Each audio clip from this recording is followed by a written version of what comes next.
Recep Tayyip Erdoğan. For more than 2 decades, he's been the absolute center of Turkish politics.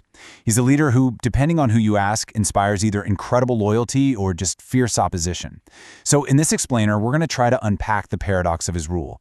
From the economic highs to the lows, and from being a supposed champion of the people to a leader now accused of undermining democracy itself. All right, let's get into it.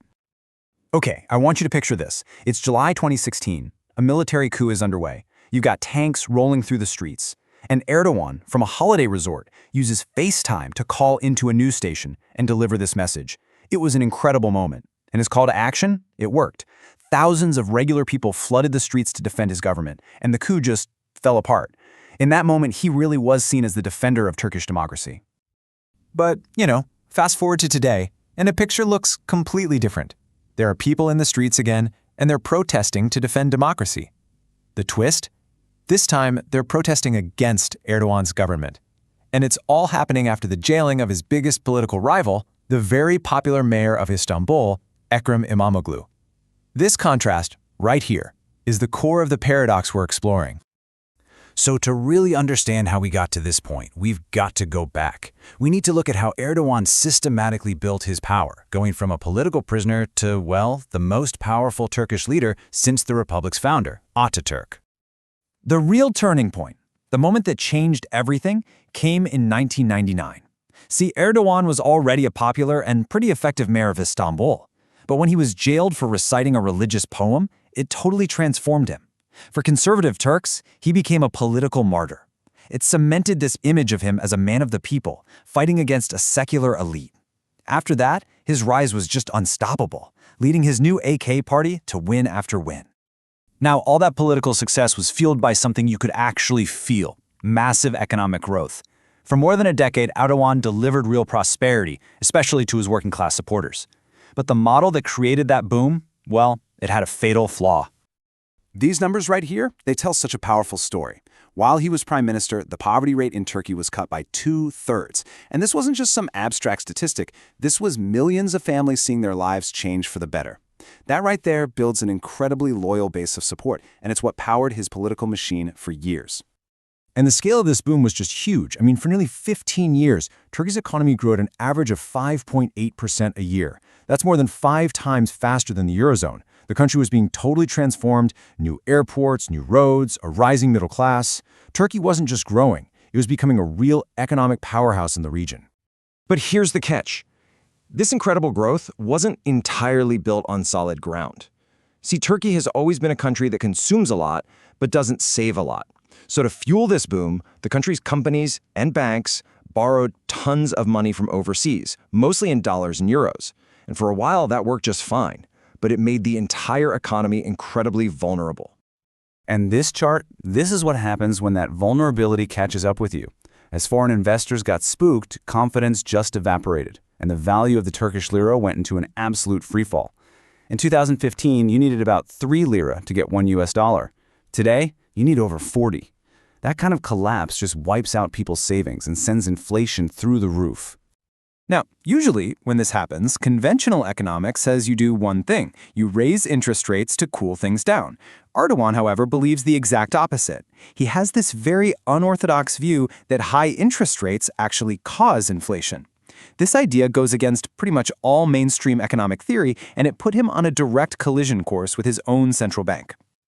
Just look at this table. It shows you just how radical his policy was. In early 2022, inflation was soaring to over 70%, but Erdoğan absolutely refused to let the central bank raise rates, keeping the policy rate down around 14%. He actually fired multiple central bank governors who dared to disagree with him. The result was a full-blown economic crisis, one that the country is still trying to recover from today. So, alongside his economic plans, Erdoğan has been pushing this huge social project to reshape Turkey's secular identity, the one founded by Atatürk, and to bring more religious conservative values into the mainstream. And probably the clearest example of this is his focus on education. He's openly talked about wanting to create a pious generation. And to do that, he massively expanded the network of these schools called imam hatips, which mix regular school subjects with religious studies. The number of these state-funded schools has nearly quadrupled since he came to power. But here's another one of those paradoxes. Even after 2 decades of a government pushing religious values, polling suggests that Turkish society might actually be heading in the opposite direction. The number of people who identify as religious has been slowly but surely declining. So while his policies definitely appeal to his conservative base, they haven't really created that national religious consensus he might have been hoping for. Now, on the world stage, Erdoğan's impact has been just as dramatic. He has turned Turkey into a much more assertive, much more independent player in foreign policy, one that's not afraid to project its power across the region and even further. The war in neighboring Syria is a perfect case study. Erdogan's strategy there was complex and really ambitious. First, he backed rebels trying to get rid of President Bashar al-Assad. At the same time, he had to manage this huge flow of refugees, which was a humanitarian crisis, sure, but it also gave him a ton of leverage over Europe. And third, he used the chaos of the conflict to go after a long-term goal, weakening Kurdish separatist groups like the PKK.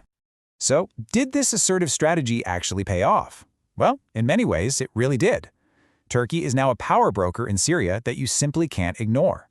It managed to get billions in funding and other big concessions from the EU over the refugee issue. And in what was a truly historic moment, the PKK recently announced it would lay down its arms, a massive victory for his government. Turkey now has a very important seat at the international table. And all of this brings us right back to where we started. After gaining all this power, economically, socially, and on the world stage, Erdoğan is now facing a challenge that looks, well, it looks incredibly familiar. It's almost like a reflection of his own past. I mean, the parallel here is just striking, isn't it? In the past, you have a charismatic mayor of Istanbul, a man named Erdoğan, who gets jailed by the state. That act turns him into a political martyr and basically paves his way to the top. Today, you have another charismatic mayor of Istanbul, Ekrem İmamoğlu, being jailed by a government that seems to be trying to knock out its main rival. The similarities are just impossible to ignore. And all of this is happening at a time when you can feel public opinion starting to shift. Despite his tight grip on power, despite winning election after election, recent polls are suggesting that maybe 2/3 of the Turkish people now want a change in leadership. It seems the economic pain and the growing concerns over democracy are really starting to add up. So, we end on this question. Erdoğan's own journey to power was fueled by persecution from the state. Now, in trying to neutralize the greatest political threat he's ever faced, has he accidentally recreated the very same circumstances that launched his own career all those years ago? It's a question that will, without a doubt, define the future of Turkey.